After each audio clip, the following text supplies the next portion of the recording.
Full blast as we take off on our journey into the unknown. One more time, my friends. Again, I am blinded by my imagination here as I say these words. I see our ship. I don't see the beautiful sun and sky outside. I see our ship. I see that sea. I see the reflection of the sun on the water. A beautiful, calm, sunny day on the pirate ship of the mind. My name's Adrian Pocobelli, broadcasting from the inner half of the nervous system here with the great cedar plank, perhaps fittingly for our pirate ship. Is that a metaphor anymore? I'm not even sure. Maybe it's just become reality here, a surreality, as our friends back in the 1930s used to say. So anyways, welcome back. A stream of consciousness edition, which is almost totally fitting. As I was looking at this work here by Cedar Plank, aka Hasdrubal Waffle.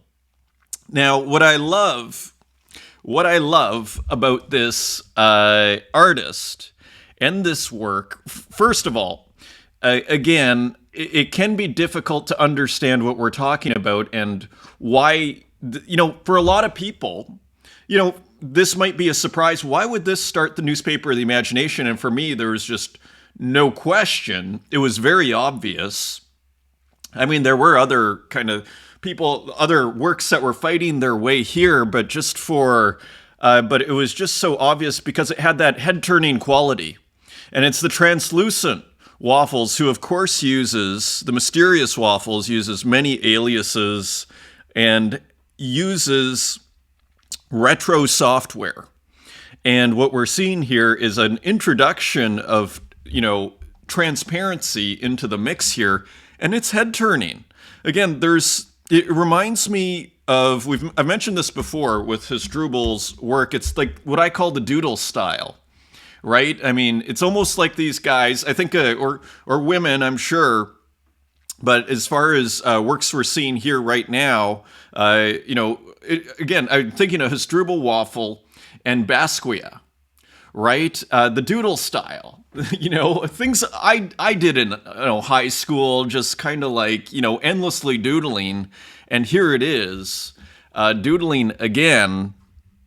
And what's so beautiful and brilliant about this style is once you kind of nail it, once you get comfortable with it, shall we say, you can kind of do anything. I mean, what is this, right? What is this work? I mean, here is our clue from the tweet. Here is our clue. I wish to speak to the manager, which is kind of amazing, actually. It kind of weirdly fits. Maybe this king figure here, and almost a touch Basquiat-esque, shall we say, with the three-pronged kind of crown there. And even with the kind of maybe the skeleton a little bit, although completely different simultaneously, but this kind of whimsicality, really, again, the doodle style. And as we see here, I would say, I would put Hasdrubal totally in the tradition, say, of Basquiat and these doodle artists, which perhaps, I mean, in a sense, we could see Keith Haring as a kind of doodle artist, right? And there is, you could say, an overlap with graffiti and street art. It is a kind of doodling, right? You're kind of just, and there is kind of an overlap with people in high school, just kind of, it's kind of that kind of style of artwork, right? I mean, and it's easy to overlook. Again, this is almost a product of like post 1960s or post 1950s, world, high school, without the kind of seriousness, in a sense, just to illustrate the point. I mean, in the 1920s or 1910s, were they, it felt like the world was a little too uptight for there to be big doodlers in class, right? This is almost a product of our kind of more modern world. And with it, again, it's like this doodle sketchbook style has been transposed or transplanted or reformatted or recontextualized or just has continued.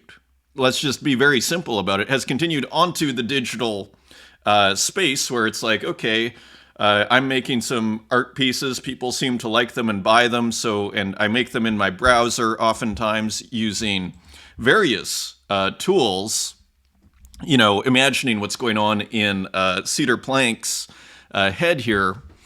And so continuing again, the doodle style here, and again, it doesn't even need to make sense. It's this celebration of digital mark making, for lack of a better term. Because the reason I say for lack of a better term is, if you make a big square, these kind of digital squares with what look like little gradients inside, this square here with a circular gradient inside, it doesn't really feel like mark making, does it? Although it is. And what is mark making? I mean, it's something that often people who go to art school will talk about. It's like, oh, that's nice mark making. But, ways of making different kinds of textures, ways of creating different kinds of, outcomes when you are applying paint to canvas, or in this case, pixels to screen. Right? So, again, what's so interesting about this and mystifying is it doesn't need to make sense in a weird sort of way. Like, these are feet, there's a face.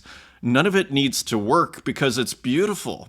The work, it justifies itself. The aesthetic quality, the exploration, the novelty, the difference speaks for itself, doesn't it?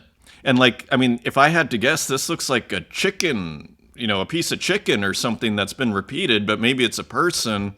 Again, it doesn't matter. Look at the bone here, and there's the head. The freedom, the power of the doodle style is once you kind of get comfortable with it and get good at it, you can kind of do anything, right? It ceases to be like the subject matter matters, this stream of conscious subject matter. Again, here we have like a burger, right? Here we have, an eye coming out, it reminds you of the sneeze artwork by Waffles or Cedar Plank here. And here you have green smoke coming out.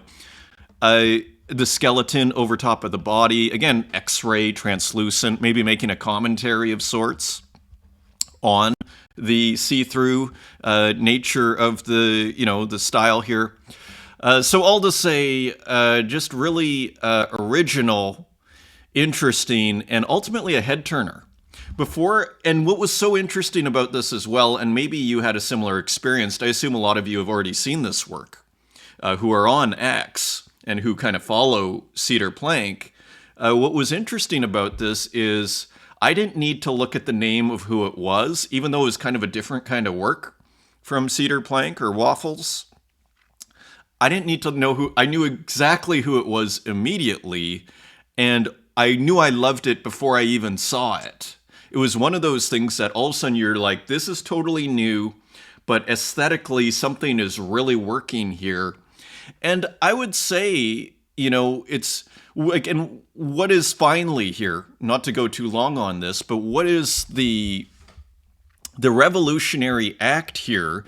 I don't think in a certain degree, I would say Waffles, it's not like Waffles is going out and saying, today I'm going to make a revolutionary artwork and here it comes. Again, the power of the doodle style. It's more like, if I had to guess, hey, I'm going to experiment with this, and this looks kind of cool, and I'm going to do this. And because Waffles regularly makes work and is prolific and is doing a lot of things, this comes out, and it's like, and there you have it. And then all of a sudden you go, wow, what did I just do? Again, it's kind of a stream of consciousness kind of act. And very similar to this show, art making is a kind of improvisation. I don't know what I'm going to say, generally speaking. Sometimes I have vague ideas, but generally speaking, it's an improvisation, and I'm often surprised at what comes out. And I think this is a similar situation with the art. Again, I think of also Robert Rauschenberg, who very importantly, one of the most important kind of interviews I ever watched, and I mentioned this before, the interviewer asked him, I think it was the same interview, which I can't find on YouTube, by the way, even though that's where I originally saw it, where the first question the interviewer asks is like a 1970s interview, and the woman interviewer asked, tell me about the artist reporter, this amazing term you've come up with, and I wish I could find that. And Rauschenberg was almost kind of embarrassed and, like, oh, like that was just something I had come up with, kind of something that didn't really stick. I love that term, as many of you know. And then the next question, if I remember the interview right, if I'm not conflating them with several interviews into one, was, do you plan your works? Do you plan your works? And the answer was never. And I'm sure, again, maybe similar to this show, okay, I know I want to play with this JFK image. Maybe I want to play with this, picture of the moon landing if I'm Rauschenberg. But ultimately, is he going, okay, I'm going to put that in the top left, I think, today? No. He opens the canvas and he just starts going. So the power, of stream of consciousness in terms of novel imagery is kind of where I'm going with this. Kind of, again, it's kind of weirdly similar to this show. It's a similar act of embracing the moment and really embracing a process to a certain degree here, which is here, okay, I'm going to take this retro software, vintage software, as Kristen Roos would put it, and I'm going to try some different things with it and see what happens. I mean, that's ultimately, and maybe keep it within and play with my doodle. I mean, that's pretty much what seems to be Waffle's, process here.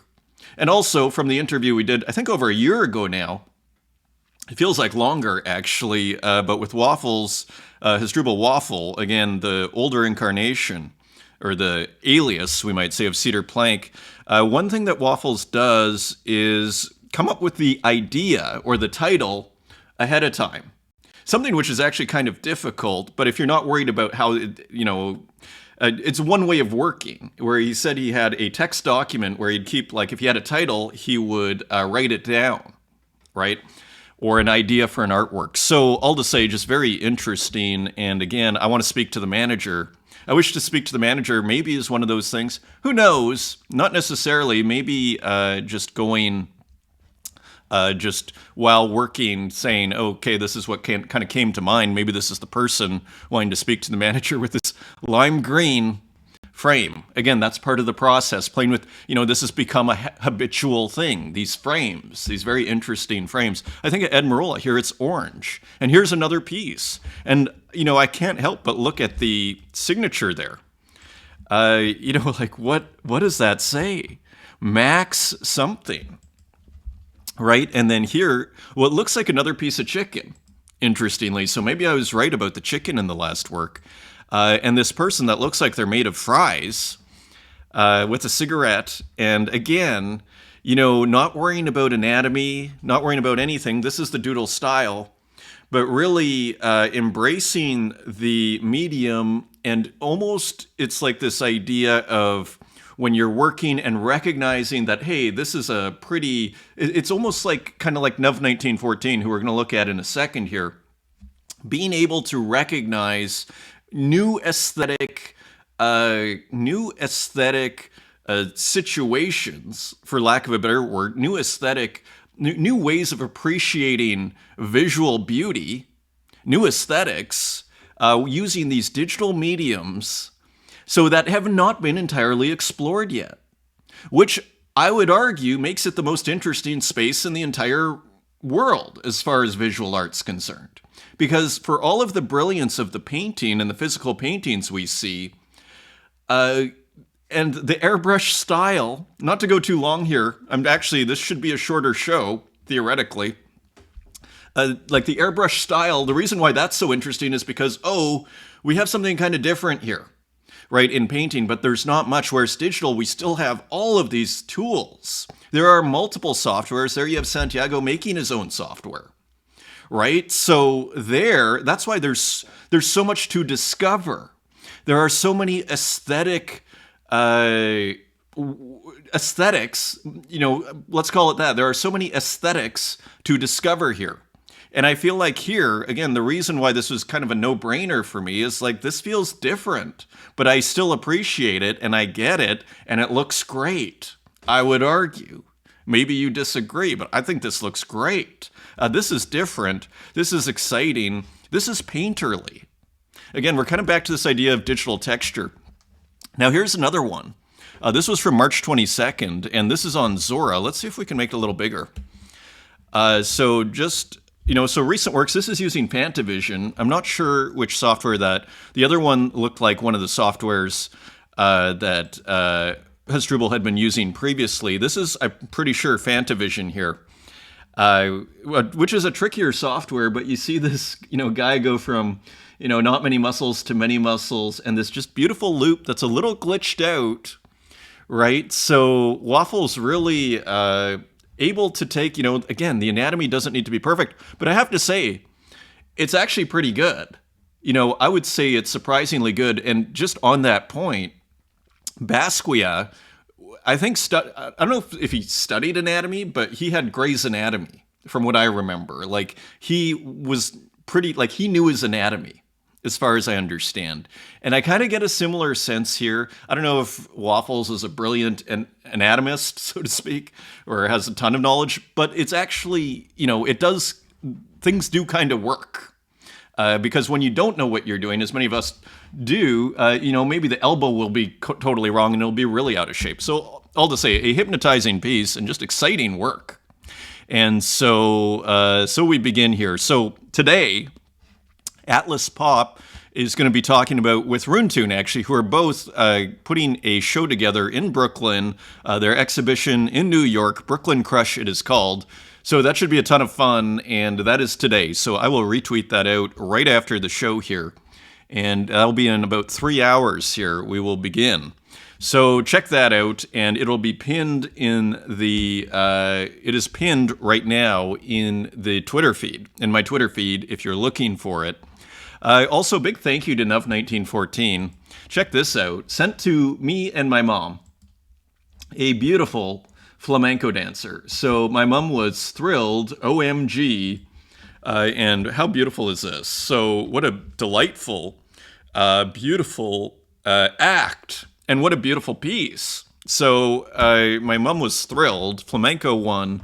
So now we have 2 flamenco works. So my mom's collection is getting larger here. I haven't set up a wallet for her, so just holding on to it for her. But thank you for sending that over, Nuv1914. A beautiful work, and my mom was absolutely thrilled. So again, just thrilling. Thank you. Just a beautiful act, We never know how long we're on this earth. So it's moments like this, that's just a beautiful thing to do. So I really appreciate it. So let's look at comments here. Rada Yonki, speaking of death, we do art to not die, and we die a bit on each try. So interesting, enigmatic comment there from Rada. Always awesome to hear from you, Rada. Getting a few likes there. Bosque Gracias, always a pleasure to take a coffee with our friend Adrian. Indeed, and likewise. And thank you, Bosque, and just amazing things you're doing there in Argentina. Santiago Marquez, such kind words, Adrian. You're amazing. Thank you for all the support. My absolute pleasure, Santiago. And Tyler, appreciate the show so much. I'm really enjoying how much it complicates received ideas about art, craft, art making, and art consumption. I'm thrilled to hear that. It's a really nice thing to hear, Tyler. So I'm really, because it is complicated. Because ultimately we're talking about different kinds of value. We're talking about financial value, right? And that financial value is interestingly linked to the aesthetic value. And, just speaking of cedar plank here, also known as Hasdrubal Waffles, like you've seen the secondary, say, on object. I haven't looked for a while, but it was doing pretty well, where you'd have to spend 100 or 200 Tezos for editions, right? Editions of 5 or whatnot. But interestingly, considering, I think, the excitement that Waffles brings as an artist, it's actually a pretty, and not financial advice, it's pretty reasonable. I was thinking to myself earlier as I was drinking my coffee, it's a pretty reasonable secondary, considering how exciting this work is, and relative to what else is going for several ETH or whatnot. So it's all very interesting, and it's all together. It's all related, because let's just to wrap up this point here. The reason why it's so related, like this money and art, it hasn't, like, if we go to the cave paintings, we would say, well, is it related? You would only say, well, again, very distantly, in the sense of course, there was no money back then, but they were trying to get food, and maybe they were drawing in order to, again, perhaps a kind of sympathetic magic, if I had to guess. And incredible paintings, by the way. Some of those, like, 40,000-year-old, 80,000-year-old cave paintings. I mean, it's like, I think some people have called it like a Sistine Chapel of sorts, like incredible. So, but I want to bring it to the Renaissance, though. It's always very important, and I've thought a profound point, that the Medici were bankers. They were basically enlightened bankers, to overgeneralize, because some of them were, better actors than others, from what little I know of that. But they're basically bankers that bankrolled the Renaissance to a large degree, which was already underway, but really a catalyst. You could argue with Giotto and Cimabue, the Renaissance really started. Dante. As I kind of go deeper into the Purgatorio and explore that work, again, maybe the first encyclopedic work of literature, like, where it's just trying to incorporate everything.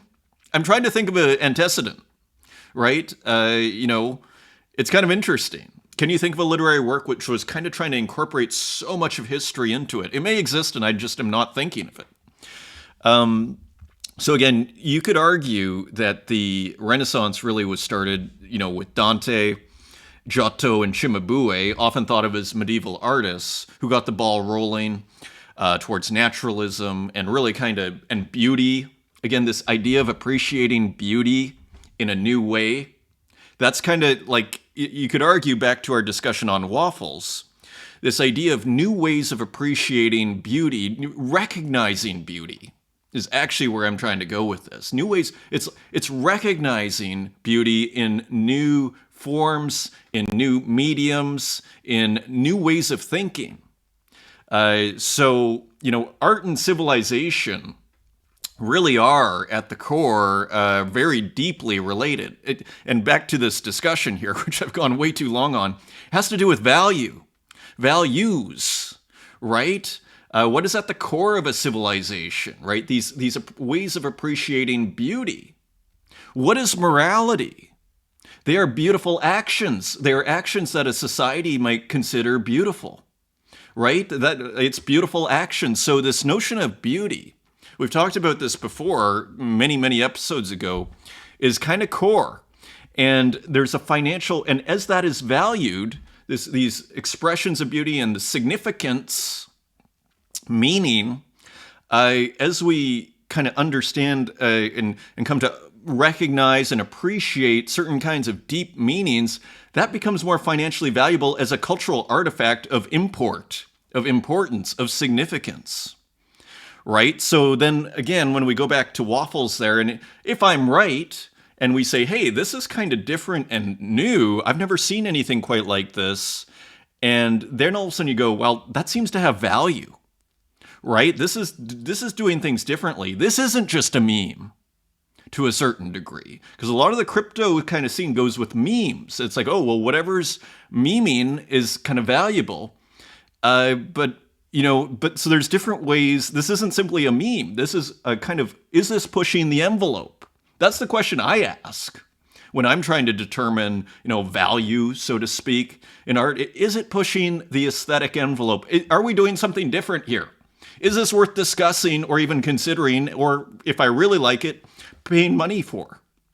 So I'll just say, going long here, I am desperately trying to keep these shows shorter. There are far less tabs in this show. PP Universal, thank you for the comment, Tyler. Hey, Poco, muchas gracias for everything, I believe is what that says. Awesome to hear from you, PP. Sarah Kretschmer, thank you so much for answering my question regarding own versus listing work on object. Makes much more sense now. Okay, awesome. So kind of a classic kind of newbie question, which is, how do I keep one? right? And so, yeah, you list, and so you understand it now. So I'm super thrilled that you asked, Sarah, and I'm really glad to see you on here. And if you have any more questions, by all means, reach out or post another question in the group there. Retta again, I'm with Gogolitis. It looks pretty bad not following back a soul. So referring to the Tezos Foundation, or I think just the Tezos account, not following anyone back. And we were saying how, maybe it's like the Ethereum Foundation not following anybody because all of a sudden it creates a sense of centralization. But at the end of the day, people are starting these accounts. So it's an interesting tension. And I sympathize with what you and Gogolitis are saying, Rada. Very much. K-Town Crypto King, keeping the Tezos NFT art dream alive. Kudos from Penticton, BC. So totally cool here. Great to hear from a fellow Canadian over in British Columbia. And Vinny Hager, awesome to hear from you as ever. Great to hear from you.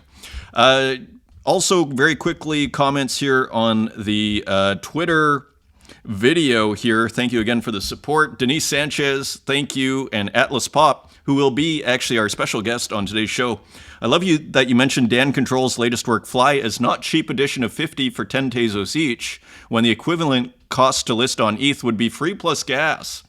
That's the magic of Tezos. So, yeah, gas fees on ETH are off the charts. Actually, they have improved a tiny bit, it seems, in the last week or so. Just the ETH gas prices, like the gas, it's at like 24 oftentimes rather than like 89. So I don't know if that's just people not using it as much or what. So all to say, yeah, the magic of Tezos indeed. So interesting. Thank you for the comment there. Lord Misfit Mutatio was also done by Neon Glitch 86. He deserves the credit also. So thank you for pointing that out, actually, because I actually thought it was an X copy. I did mention Neon Glitch, but I didn't realize he was involved in the work. He's an artist you should really look into. He has done incredible things in this space. You can also use Fly in the metaverse, by the way. And I think we saw that in some of the galleries. Bullish on Santiago's work, who we started with there. From Rorich, always good to hear from you. Retro Manny, hot coffee ready. Thank you for the comment. Kels, thanks for the mentions. Great show, amazing stuff on bass with Xcopy and Uxane. Mind-blowing. Indeed it is, right? I mean, again, this is the digital art dream, is you have like 1 million followers, let's say, and then you sell a work for $1 each, and you're a millionaire every time you sell a work. I mean, that's kind of that's why it's exciting to be on X, I think. Really, it's that potential to have just like tens of thousands of followers, hundreds of thousands. Low Trips, your hair is one big mega galaxy bound together by art. Yes, order and chaos, my friend. Thank you for the comment. John Cates, Crash Art Market Traditions. Crash Art Market Traditions. Yes, well, yes. So interesting comments. So the traditions out of the traditional art world maybe should also be crashing, if I understand John Cates correctly. Thank you for the comment. Awesome to hear from such an awesome artist. Lord Misfit. Oh, you did mention him. Yes, so I did mention Neon Glitch, but thank you for pointing that out, because I actually didn't realize that he was a part of the work. Suisoichi, thank you for the comment, and Allende, thank you for the comment, and thank you everybody for posting here in the community. Again, for those that are wondering, basically how to get on the show, this is the easiest way, basically. I check it every time I start the show here. And it's just a cool way to get your work out there, because other people will see it. As you see here, 5 likes, 3 likes. So other people see the work on here. And look at this. I mean, pretty awesome. By Filippo Francocci. Happy Tuesday. And I try and go through it. These are older works here. This looks like a software that Hasdrubal was using, as well as someone else was using. I can't remember, maybe KidPix? This kind of looks like KidPix software. This was a cool work, pineal gland. I was going to put it up, but then I realized it was 2 years old. But thank you for posting it anyway. Just super interesting to discover your work. Sunyata Virupaxa. It's very interesting work. 2002, thank you for posting. And here is Macrometry. It looks like a mushroom done in hexadecimal or something, and another interesting experiment here done on Zora. And this one we're going to see later in the show. So again, thank you everybody for posting. And just finally August Ground was finally featured on the Pocobelli show just after Renki, and it's hilarious actually. That was accidental. But now I remember that August had purchased a really cool Renke work with the strobe there, a personal goal and dream. So thank you for that. And the reason I bring this up is John Thurman put it out, and on the flip side, it hurts to feel excluded. I think was referencing the show, basically saying congratulations, but it sucks not being on. So I feel like I've had John Thurman on the show, but maybe, yeah, so it's a tricky business here. This is why it's a journal in a sense, as far as, rather than, I call it a newspaper of the imagination, but it's not a news show, as I've said since the beginning of this show, because as I always say, it's kind of like just putting your hand out in the waterfall and collecting what's there. I can't possibly follow everything, but I made sure I am following you, John Thurman, and so I am paying attention. And again, the best way, if it's something you want to be on, then check it out, the community there. Just start posting stuff, because then you put out a new work, or, we'll work every 2 or 3 days, whenever you're putting out a work, put it out, maybe just one a day, or one a week, whatever works for you. But ultimately, that's the best way, if that's something, because I can't follow everything. I'm one person, right? But ultimately, but good to know. And I guess I mentioned that because there's probably a lot of people, or some people, that might feel that way. And again, I don't see everything. Like, I love showing Ed Merola's work. I miss Ed Merola's work oftentimes, right? For example here. Right, so all to say, let's continue here. Everybody, thank you for the comments and the support. It means a ton as we continue to zoom through spring here. Ed Merola, how do I art on base? Manifold? ? And so a few answers here. So Brave was saying nft.coinbase.com, and I think I brought that up. So interesting, this got launched during the bull run. Wow, Bored Apes at 13 ETH? That has crashed. Wow. So Lazy Lions, this is hilarious, and I don't mean to go on a tangent here as we enter the 32nd minute. Like, these things were going for $5,000. It's amazing, actually, in 2021. These Lazy Lions, I mean, yeah, just hilarious, right? It's kind of amazing they're going for 0.11 ETH, which is still $500. I mean, that's amazing. Why aren't they worth zero? And maybe I don't know. Obviously, I don't know what's going on with those projects and everything, but pretty interesting. Wow. So there's Suzuki, 5.2. Those were at 20 ETH at one point, if I remember correctly. Pudgy Penguins were just at 20 ETH, and now they have come down, but they've actually rocketed higher in the last year. Anyway, getting off topic here, but it looks like you can mint on Coinbase, to Brave's point. Ed got it working. You can also mint base on Zora. So that is interesting. I guess what you do is you just bridge over some ETH onto base is what you do. And then you can use Manifold. You can use Coinbase here. And it looks like you can use Zora. Always do double check everything here. And Brain Dead. So it's kind of a thing right now. We're going to see a couple of works actually that have been put on Manifold. Manifold I kind of like Manifold. I like the independence of Manifold, but you never know as far as if there is a base airdrop. Maybe Coinbase is not a terrible place to also put work, because maybe they give you more tokens. Who knows if there is even an airdrop. But as we see, airdrops can be lucrative in this business, as we saw with Optimism just recently.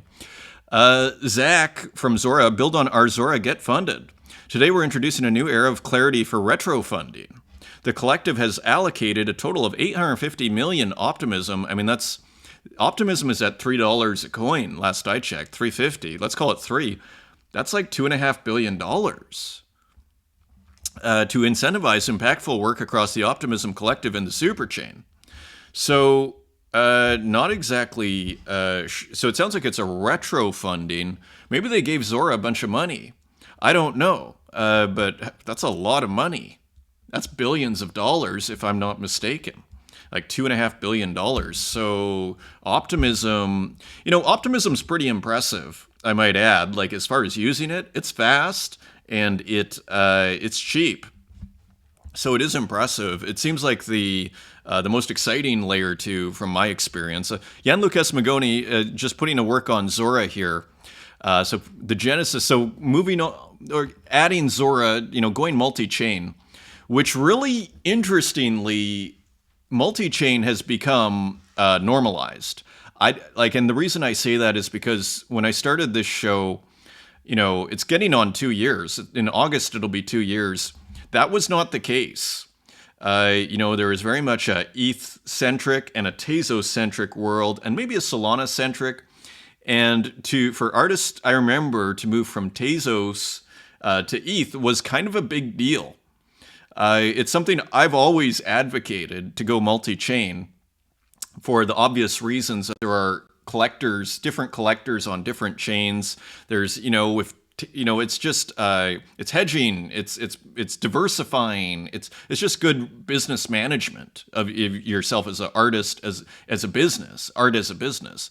So this is cool. So it'll be really interesting actually to see how Gianluca Smagoni has a wonderful following, very big following there. So all to say, pretty cool on Zora. Mikey de la Creme, you can FUD the blockchain and its indifferent leadership, referring to Tezos, but you can't FUD the culture, exposing who's really in it for the art since 21. So, and I agree. And exactly, at the end of the day, there's a great scene on Tezos, and it continues. It's been a very resilient scene, I would maintain. And there's some great art on it, as we all know. Some of the most exciting art. But I'm thrilled, I have to say, that things are multi-chain and that, something like Base comes out and everybody's basically, hey, let's try out Base. I think this is smart. I think it's healthy because you don't want everything on one chain and then all of a sudden who's running that chain, because a lot of these things claim to be centralized and are not, right? So, depending on in different measures in different chains. Referring to the market, I believe here, Cider, 2 sales today. Nah, it's not over. So Cider has been doing very, very well, making several $2,000 sales. And it looks like making 2 sales yesterday. So Cider has done fantastic. Cyber Mystic, Marcelo Pinel. Today I celebrate 3 years in this space. I think someone who started on Tezos. To be honest, I've come further than I imagined. I've never been a very ambitious person or wanted to be famous. The greatest joy I've had as an artist is to be able to work with my art, my research, and experiments and seeing it resonate with people. Seeing people from all over the world touched by your art is priceless, and there is no way to buy it. It's indeed. And isn't it exciting? This is a very important point here. From all over the world, touched by your art, being able to provide a decent life for my family and work exclusively with art is a privilege. Perhaps it's the best job in the world. Thank you very much to all the friends and collectors. You're a part of this story, and each of you gave a brick to build the dream of a Brazilian artist and supports their family. I don't know where this adventure will lead. Everything changes so quickly here, but I'm pleased to be with you on this journey. I love you and this space. So we've discussed this before, where the really interestingly, like in a sense, traditionally, it was always like, oh, you want to go to New York or London or Paris in order to pursue your art dream. LA, maybe Hong Kong, I don't know. And now it's kind of like, if you actually want to pursue your art dream, maybe it's like places like Brazil and Argentina, where you can actually live, where costs are a little bit cheaper than in the West, where you can actually live off of your art. Because, would Marcelo Pinel be able to live off the art if he lived in Paris? So interesting question. I think Marcelo is a he, and I think this is actually just the translation here, but I could be wrong, but I'm pretty sure, I thought. So open to correction there. M-props. So we've been seeing M-props for a while here, Dev Roadmap to launch. We've been seeing the remarkable textures and AI art that has been created using M-props, and just again this incredible painterliness. So it looks like it's going to open up here. Launch day is coming, opening the floodgates to the M-props platform. I think they're getting close to here. Our devs are hard at work building and implementing new and requested features I think, let me just show you here. Yeah, we're going live. Your MProp subscriptions begin to go live March 28th. So that is tomorrow. So if you're interested in MProps, that's how you do it. Continuing on, poll. So we heard about this. Very excited to announce our PFP collab with Daniel W. Customize your avatar with a wide range of unique traits and attributes. So a PFP collection from Daniel W., which I think looks awesome. And this is done with poll. The very ambitious meme coin here that has a hole that is doing things. Additional benefits and exclusive rewards for poll token holders. Adapt your PFP to match your evolving tastes and interests. So very cool to see what poll is up to there with the PFPs. Retro Manny. Tezos Tuesday. Happy Tezos Tuesday. Retroman website is coming. Going to be taking the Retroman experience beyond crypto, Twitter, and NFT marketplaces. Get ready. And this is another reason, because I should be more present on Farcaster because the crypto scene is there, but I really love being a part. I don't necessarily want to stay in a bubble either. So I really like it's really nice to be able to get outside of also the crypto bubble. I think it's really important, actually, as artists, that you don't necessarily want to be purely have all your, put it this way.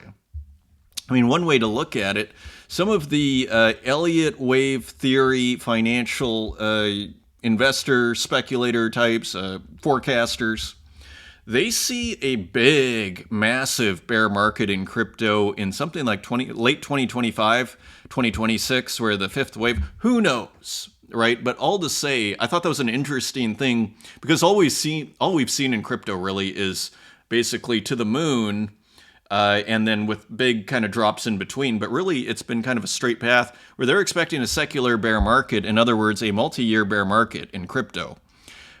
So who knows?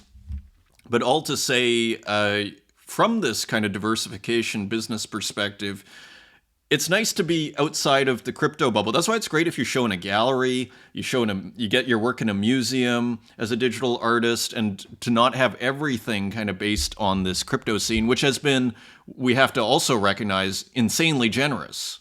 That is why, it's the sheer amount of money that's in this scene that enables people like Marcelo Pinello to survive, and many others, and to actually get income from your art. It's revolutionary and should not be taken for granted. And also use this as an opportunity to also expand beyond crypto is sort of how I would put it. So all to say, check out this ad. Very cool. There's even what looks like a password and everything here. See if there's any volume.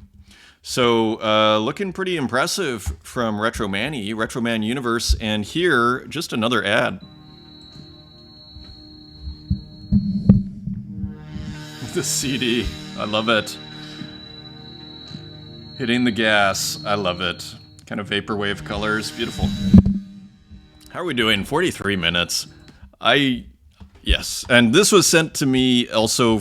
This was sent to me from, I think it was Loris here. Loris, just since we were on the Brooklyn exhibit here, there's also one in Brooklyn here, capturing post photography, Thursday, April 4th. So around the same time as the exhibit that Runetune and Atlas Pop are doing. So that is kind of cool. So maybe you can see them both. So all to say, the waitlist is done, but just a FYI. As we move into the pieces here is Martin Bruce with another radical work here. A ton of radical work as we began this show with, and here you see these, look at this, these kind of fuzzy dogs made of little strange dots, and look at all this wild mark making. Kind of looks like the trace is being used from Adobe Illustrator, perhaps. And then here, though, mixed with maybe some photography, all looking like it's within the context of a old Mac with this radical mark making here. Again, it's back to this idea of pushing the aesthetic frontiers here. All very interesting. Look at this. I mean, at the bottom here. I mean, the decisions that are going on here. Really radical stuff, super original. Rebels Without a Cause. So great title there. That is 25 Tezos, edition of 12 from Martin Bruce, and also posting a work on Super Rare. I wasn't sure if I knew Martin Bruce was on Super Rare. Has sold several works actually on Super Rare. Here's the new one. This is going for half an ETH. It looks like mostly a physical painting here. And look at the plant. Look at the plant kind of mixing with the wall there, with what looks like a painting of a plant maybe. So interesting piece as ever. Is that a CD or is that part of a bowl or a vase? And then interesting texture over here, just an incredibly original artist. You see the snake coming out of this kind of plants over here. Salt shaker snake. Just radical work by Martin Bruce. And here's another by Nuv 1914, Hada. Kind of looking like a variation of a Disney type angel here. And so just another, again, look at this, gradient at the top here and this beautifully done magic wand and angel figure. And again, this radical floor here, just wild work. And we have a couple more from Nuv 1914. This sold for 12 Tezos. And this also sold for 12 Tezos to Yuri J. Direction 2. Again, just wild experimentation going on here. Again, as I titled in an earlier episode, pushing the aesthetic frontiers. That's what makes this space, I'd say, so exciting. There are so many different areas that can be explored. And as Marcelo put, I wanted to highlight that word, researched. It's a kind of research, visual research here, abrazos. So again, interesting, almost like a tree over here and a couple with a baby. And maybe just some abstraction, some architecture, not sure. Edition of 1 selling for 12 Tezos to Viteo. So nice work. And here we have Boo Boy with an interesting textured piece here with Boo Boy's style, but done in black and white and almost just interesting texture underneath. And is there a physical? Sometimes Boo Boy will put a physical with it. No, my black and white artwork. So this is just a digital selling for 0.19 ETH. I mean, that's $600. Nice work. Look at this frame too. We're looking at the frame in the in Waffle's work. This pink frame. It's very cool. Again, almost a frame here in Cider's work. Call Now Pepe Dispenser is now live. 29 of 42 editions available. So this is on BTC. So interesting at 0042 BTC, and then very interesting. So if you sold all of these, what would that turn into? Maybe 0.4, if I'm not mistaken? Or would it simply be, I'm not sure. All to say, very cool. And Cider is on fire. So I'm not sure if it's sold out or not. If not, you can look on Bitcoin for this Call Now Pepe. I wish there was a link. I wish there was a link so we could actually see where that was from. I'm not sure if we looked at this. I think we did. I know we looked at the preview, but I don't remember seeing like this cowboy here. So I bring it back up, and I don't remember looking so closely at this laptop. We saw this as a work in progress. Of course, this is Yuri J. And here we have another just beautiful room, and there's a net, and again, this bunk bed. I think we had a close-up like this where Yuri J was saying, "You're not ready for this." Indeed. And look at this frame, almost a frame. This is the roof, actually, of the room. And the piano in the corner, again, with the laptop here plugged in, very contemporary work. Again, pushing the aesthetic frontiers, as I keep saying here. That is why digital is so exciting. I mean, why are we here instead of, with physical painting? There is an economic reason. It costs almost nothing to make, and you can sell it for pretty nice prices. So there is that, but it's also new. It's fresh. It's the art of now, And so even when I make, say, physical artwork, which isn't that common right now, but when I do, it's always with the digital in mind. And how am I going to make this physical work new, incorporating digital thinking and making a work that is physical that could never be made pre-digital? That is part of the mindset, at least for me. I mean, again, people make art for different reasons, but that's part of what goes into the equation for me personally. as I continue to write my visual journal here, live improvising with you, my friends, over coffee or tea or whatever your drink of choice is. Here's GloomTube. As we continue to run here, a very interesting piece here by GloomTube, continuing with the depth of field kind of photography thing, going with the plants here. And then just interesting, almost that looks like a moldy either piece of cheese or bun, and then some candy. And so some very modern imagery here, a knife to give it some edge, another moldy orange, and some processed food here, French bread, pepperoni. Yes, indeed, danger. Danger indeed, Stofers. And there is the chord. So kind of a mysterious work. It has a little bit of a feeling of a Dali still life. You know that still life? Let's see if I can very quickly bring it up. The beauty of not having as many tabs is I can actually do stuff like this. Dali still life, knife, water. A lot of you know the one I'm thinking of. But yeah, this one here. This still life here, 356. Do we have a larger version here? You see how different they all are. But you see here, the internet's getting kind of sad. How you can't even find, because of all the copyright police, you can't even find a decent size. Here's 900 pixels. Maybe we go with this one. Let's see here. So, okay, this is pretty good. Kind of, this still life with almost that's animated. This ensouled still life, that's this moving on its own kind of objects, right? The anima, right? So interesting in this wonderful kind of cosmic perspective there. And of course, a heavy erotic theme here with Dali as ever. Kind of a similar kind of vibe, like in the sense that this almost feels like a face here on this light, on this extension cord, which seems to have life. Even this little rag here, there seems to be life in this still life here. Concealment and convenience. So edition of 1 for 90 Tezos from GloomTube. Interesting piece. This is from Milaya.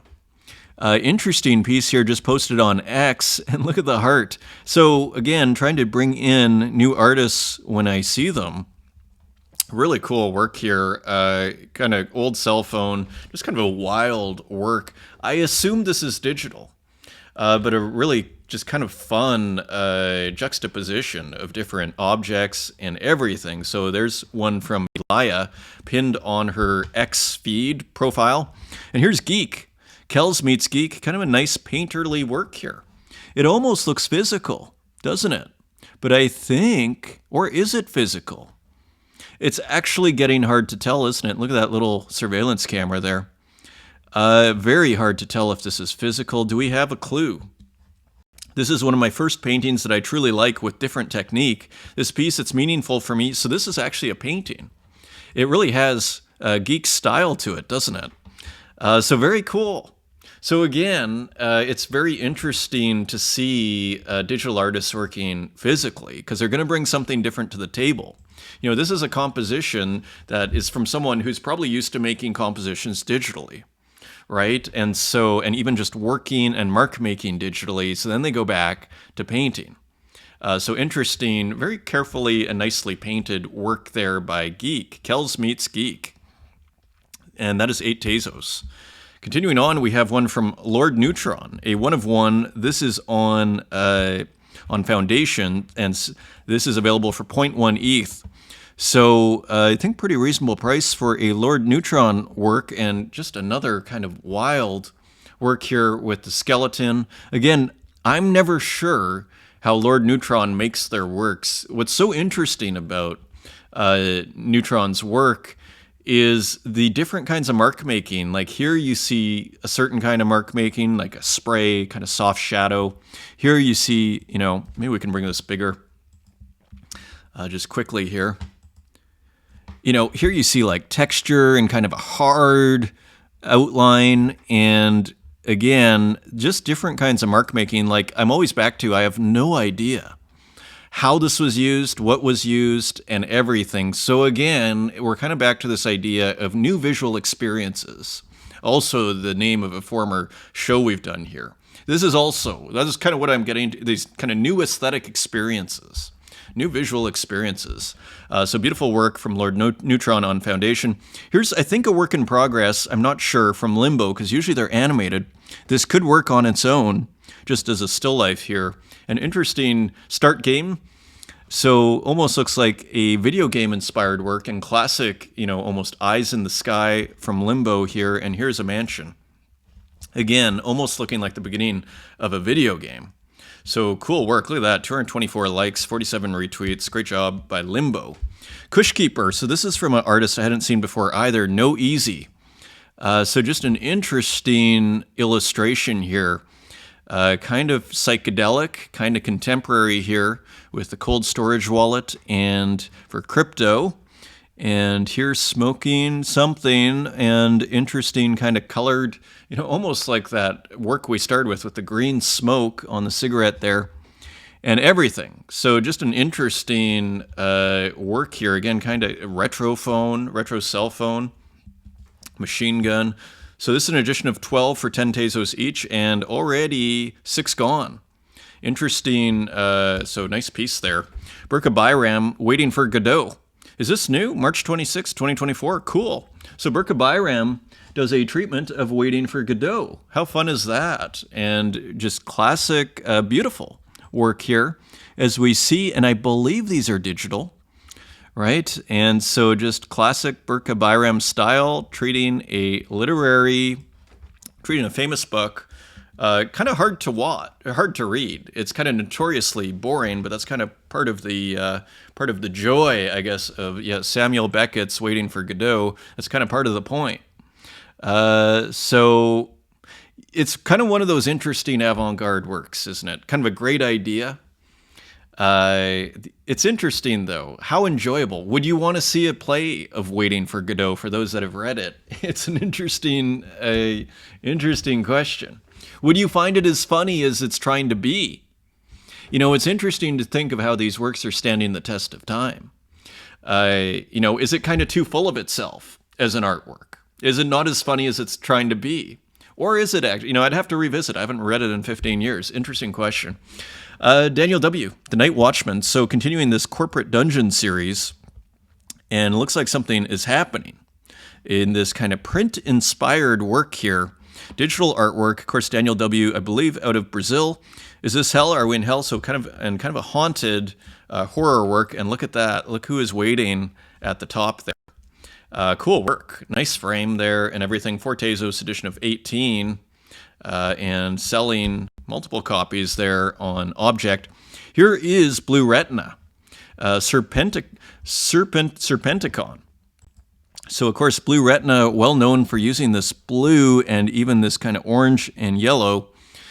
So cool work here. This is on base, interestingly, and it almost looks like kind of a snake-like figure here, made of these spheres. It's kind of sci-fi here, kind of in nature, kind of painterly, as you see here. So just a nice textured painterly work here from Blue Retina, and already 17 minted. And again, this is on base, based on a true fairy tale, to celebrate base minting season. So again, seems using manifold, and again, seems worthwhile to put one of these out. The hype's there right now. It kind of reminds me of when everybody was doing the open editions on manifold. Like, what was that? It was in January, over a year ago. And that was kind of all the rage. Kind of reminds me of that. So all pretty cool. Mumble Boy, look at me, look at you.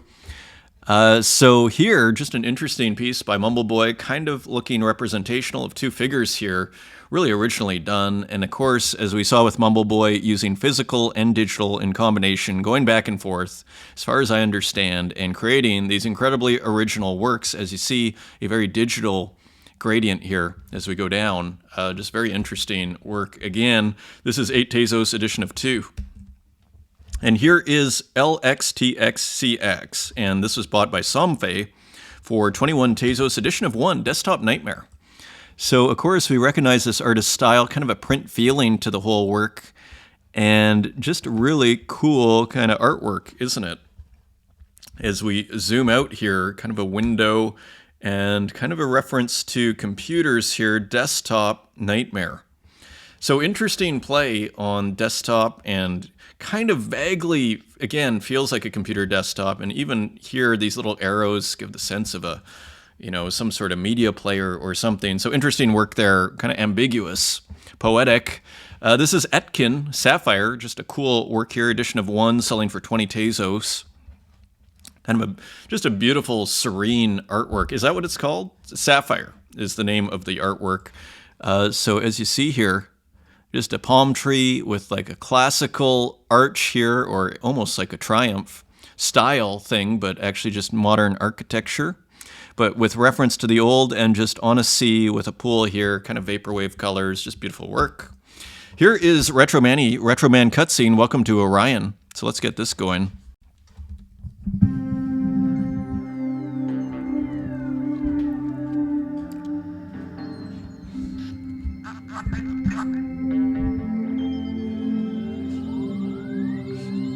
So it's going somewhere, this whole project. Beautiful audio, if you can hear that.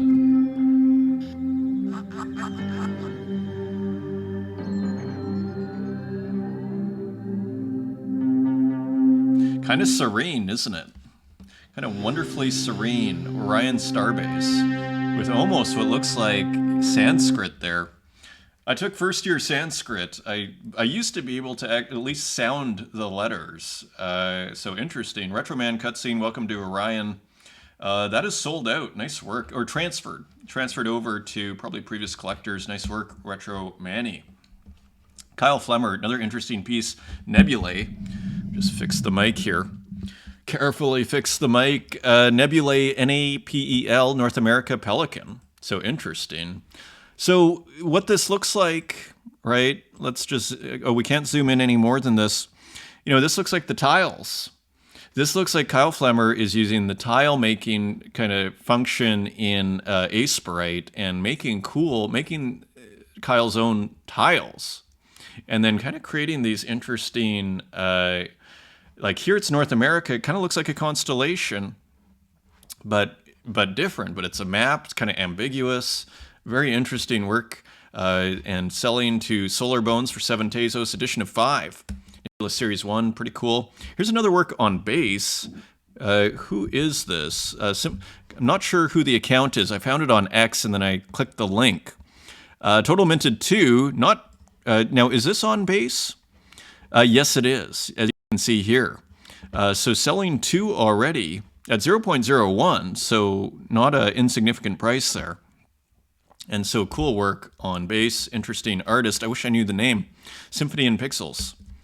Here's Gogolitis. Here's a snippet of a piece I've been working on diligently these past few days. This looks pretty rad. Gogolitis in color continues to turn the head here. Pretty excited to see. And this is just like a small fragment of that work. Just gorgeous. It's gorgeous. So pixel art going somewhere here. Do you art? Here is Renato Marini. Kind of cool, retro desktop icons here. Cool pixelation. Really fun, kind of retro rainbow gradient at the bottom. Interesting framing. Just a nice piece. Do you art edition of 1, and that has been minted but not listed, interestingly. Here's Element Lee. I'm going to speed through this again. Here's Element Lee doing another really interesting piece here. A house where you can kind of see through the roof, kind of architectural, and then here just, again, almost like doodling on the side. And again, kind of that video game perspective here a little bit, and here the tree just kind of half finished, just beautiful. Minimal color. Here's a very minimal one, Park. Almost very impressionistic, not worrying about things making sense too much, just beautiful. Typography and calligraphy inspired, interestingly. Yeah, you kind of see it here as well as here. So cool experimentation from Element Lee. Here's Stip and Pixel, just posting this on X, crossover March 28th in Zora. So more cats are coming. And again, you see that beautiful kind of four on the floor pixelation here from Stip and Pixel. And again, the cat's coming in. So working on a new piece, it looks like. And here's Ed Marola, Functus, which is part of the They Are Dreaming Us series. This is only a Tezos edition of 51. And here you see what looks like a magician or doctor working on a massive machine with what looks like a kind of a city underneath. Hard to say, or geometric shapes. And look at that frame. These digital frames are so interesting, aren't they? So look at that. So beautiful color there too, almost like a golden yellow there. So again, and several, how many are left here? 14 left, so selling, so nice. So selling 36. Kristen Roos on Object, RGB IV boxes, and 4 sold at 20 Tezos here, edition of 20. And so interesting, you know, again, vintage software, as Kristen Roos would put it, a GIF, and this just came out. So again, 20 Tezos each on Object. Here's a cool one from Francois Gamma. Interesting walking person here, new variation on it, and there's another beautiful work here. Syntax error, not visible label, edition of 40, and this was put on Object. Very cool work. Again, incorporating almost like this old programming language, looks like BASIC or something, with a very cool, you know, abstraction here. Very cool work from Francois Gamma. Here's Popple with a new work, number 4, Nakamura Sisters Night Sampling. This is 16 Tezos, edition of 25. And there are 5 left. Get it while you can. So here is the work, and again, using basically black and white pixel art and what looks like some generative art a little bit for some of these animations here. So just another really cool work, with this series, almost a Sailor Moon type outfit. And you wonder, you know, this almost looks like a simultaneous narrative. What you see in Renaissance paintings where you'll see St. Peter twice, famously, and I can't remember the name of the artist, always escapes me, but this almost looks like the same character here, right? And that's, again, you see that in early, and sometimes not so early Renaissance paintings, where it's like different parts of the story. Doesn't it look like that? Or maybe it's 2 separate people. They're sisters. Okay, so this is not simultaneous narrative.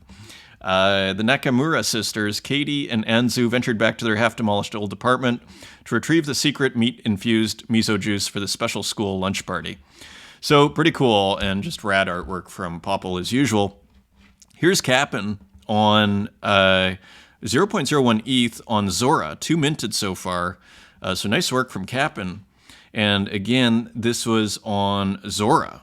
And is this using base? I'm not sure. So probably on Zora. So cool work there. Synapse 2, just a nice abstract. See if we can make that slightly bigger. That is the full size. Continuing on, Braun with a really cool piece. Look at this. Not mono, number 1. So cool. The black and white looks pretty static, and then the color is dynamic or moving. Nice combination, kind of nice, minimally done here. Nice effect from Braun, so cool variation on the abstracts. That's an edition of 1, still available for 15 Tezos. Look at Nicholas Sassoon, Cabin. These gorgeous landscapes here, done by Nicholas Sassoon. So just beautiful kind of cycling colors. Who knows how Nicholas Sassoon makes this? Almost looks like woven, doesn't it? But I believe all pixel and just another beautiful nature work. Here is Walk, and this sold to Luca for $4.20, and this is a 1-of-1 called Moby Dick, so part of this marijuana plant series. From Walk, this is edition of 1. And here is Santiago Ruao, random work, so nice variation on the whole abstract series here, playing with these shapes and everything. Totally recognizable, but totally different, and totally different colors. Again, this framing is really kind of grabbing my attention, this digital framing, because it does add to the work, right? And Frata 2 and 13 minted so far, open mint. And here's Feels. I'm not sure if this is new or not, getting a nice start there. And look at this. So just a very cool work by Feels, who you can find a lot of their older work on Object. And here's Coda Nakazono with another new work here, CVZ number 4. as you see here. I think they're pretty big files, if I'm not mistaken, because they take a little while to load. And interestingly, this kind of red liquid area is static with the rest moving, kind of a psychedelic movement there for Tezos. And that is an addition of 10, one left. And that actually looks like on secondary. LB, glitch exercise. So cool work here by LB. And it looks, again, the popular exercise video theme with the video glitch artist. Nice glitch here. Kind of a different take with these kind of cubes here. Very nice. Edition of 11, 5 Tezos, and just listed. Here's Klaus. Cool big pixelation, composition number 173. Great color.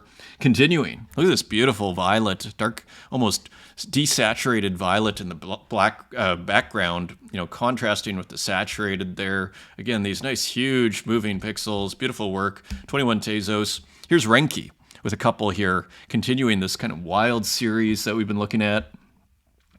Really cool, just very solid, you know, every day putting out an artwork here.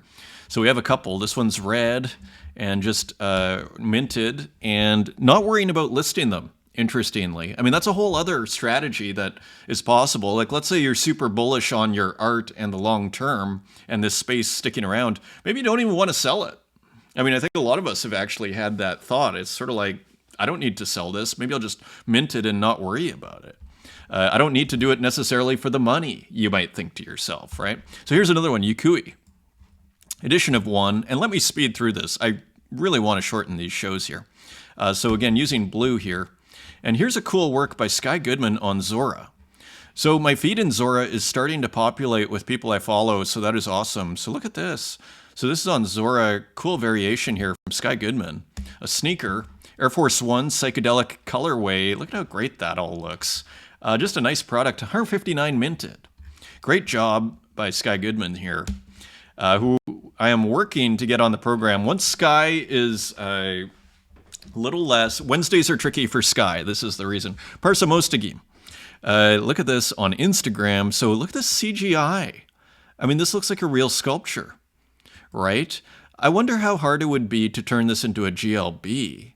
Just out of curiosity, maybe it is, but CGI 8100 by 6480. I mean, really high res, very convincing.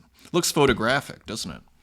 And Ile with a couple of more gorgeous works here. AI Works Tableau Verdun.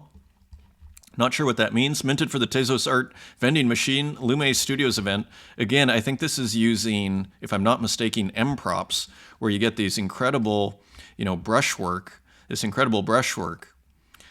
Here. So nice composition here. I think Matisse and Gauguin would love these.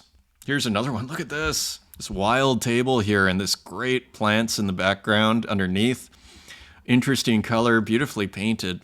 Again, a whole other strategy is you make these works, you don't release the AI, and then you basically use this as a source for a painting. Because I'm kind of back to this idea. If you started making paintings like this, and then you didn't show the source, I mean, it would be kind of like, wow. We see AI and we go, okay, we're used to, you know, really interesting, beautiful looking works coming from AI, and we go, that's nice, pretty good, right? But you see it as a painting, then all of a sudden it's like, you'd be like, how did this person do this? Anyways, a beautiful work here from Ile, a provocative work, provokes discussion, looks sold out, edition of 1, and that was in the Tez vending machine. Here's Santiago with another, I believe, AI artwork. This must be AI. And of course, I follow Santiago. So beautiful work here, isn't it? Looks like an AI artwork. So just another beautiful AI painting. Here's Mo, S-H-I-T, the Nothing, 50 Tezos. So again, playing with the textiles. And cool, kind of almost a medieval scene here. Wild AI artwork here. Again, you turn this into a little drawing, burn the AI work. You know, it's like you get rid of the ladder after you climb up. You know, here's Lily Illo. I thought this was a really nice piece here. A really interesting variation on the chairs here. There's a lot of chairs, and we have the white on white, super original and interesting from Lily Illo. As we go into the physicals here, Barabin, positive plane. Look at how great this looks. A A2 paper, so nice size. Airbrush, oil pastel, and acrylic. Very nice painting here, isn't it? Plane made of happy faces. I love this piece. Again, this airbrush style. Very exciting. Airbrush, oil pastel, and acrylic. Now, we've been looking at this artist, Adam Lister, Arnaud Lafini portrait. So, of course, we recognize this work from the Renaissance. Who's it? Van Eyck, I believe. And so, all to say, beautiful, large homage there. Here's Alison Gray, interestingly. Original art spring auction. And so this is to support their COSM project there, I think in northern New York State. And so playing with this asemic writing is one of her main themes, this kind of psychedelic letters. Watercolor. Nice piece. And there's Alison Gray at the bottom there. This is a very popular Instagram account, Mary Lynn Buchanan. She also has a YouTube where, if you're interested, she goes to New York art shows. It's actually a pretty useful YouTube. Nice find here, isn't it? Look at this wild painting here. These big canvases, really nice piece, kind of original. You see how hard it is to be original, I would argue, in painting. I mean, people are doing it. To people's credit. But I'd say the low-hanging fruit is in digital right now. But this is beautiful. Like, I mean, there's no question. Like, very interesting. A quadriptych made up of 4 7-foot by 5-foot canvases. Who is the artist? They're part of Mary Lovelace O'Neill's current exhibit at Marion Bosky Gallery. So, pretty nice. This is, so It's Not Gallery, who we love to show their posts here. William Darkdrack. And just an interesting Coinbase Visa card. Wild work here from a content perspective. And again, more airbrush, right? So it's really interesting, this trend with airbrush painting here. And again, not worrying too much about what's going on with the hand and everything. Like, again, pushing aesthetic, creating new aesthetics really is what we're getting down to here. Bondoso Bandito account, when you grow up, there's no God, there's no evil. I thought just a radical juxtaposition of artwork here, kind of reminiscent of Warhol a little bit, using the projector, right, of the late Warhol, where we had the, I think the Virgin Mary there, Raphael, Mary, and just an interest. This looks like it's from a kid's book, and here's the Bondoso Bandito character. And what is it? Okay, 210 by 200 centimeters. Nice work. Here, Junwoo Park. I think it was maybe Rennie Fish had shared this in the stories, and I thought, wow, this is amazing. So just interesting, kind of wild artwork here. Again, provocative, pushing the aesthetic limits again.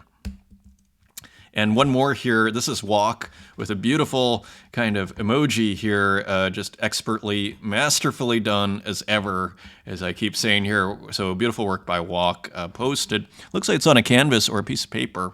Look at those beautiful, like just down here. Just brilliant as usual. And that is your show, my friends. How are we doing? Hour 17. I'm going to get it below an hour. Next Good Friday, I'm really actually going to make it. I'm going to do an experiment in a short show, maybe to everybody's or most people's happiness here. Thank you for joining me once again. Until next time, take care.